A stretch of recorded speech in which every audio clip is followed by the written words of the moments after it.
The 11th hour, the 11th day, the 11th month, the moment the world went silent.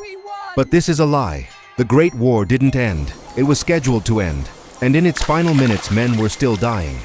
For 4 long years, the world had bled. A generation ground into the mud of France. A war of inches, costing millions of lives. At 5 a.m. in a railway car, the generals signed the paper. The war was over. The ceasefire was set for 11 a.m. 6 hours. The news flashed across the lines. 6 hours until peace.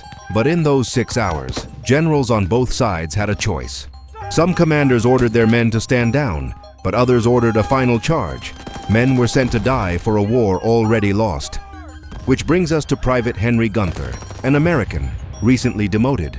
His unit, the 313th Infantry, was in the Meuse-Argonne, and they had just received the news his buddies said he was brooding, desperate to prove himself, to restore his rank.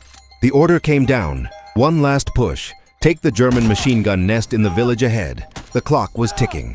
It was 10:58 a.m., 2 minutes to peace. Gunther's squad advanced into a thick, foggy morning. The German machine gun crew saw them coming. They shouted in broken English. They waved their hands. The war was over. They were begging the Americans to go back. His squad leader ordered him to stop, but Gunther kept running. 1 minute before the end of the world, 1 minute too late. Then 11:00, the guns fell silent. All along the front, an eerie, impossible quiet. The war was over. His own men, and the very Germans who had just killed him, walked out to his body. The fighting was done. The war had outlived him by seconds.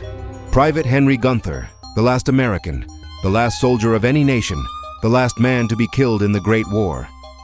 His death a final tragic postscript to a war of millions, a reminder that every second counts, and that the cost of war is paid to the very last ticking of the clock.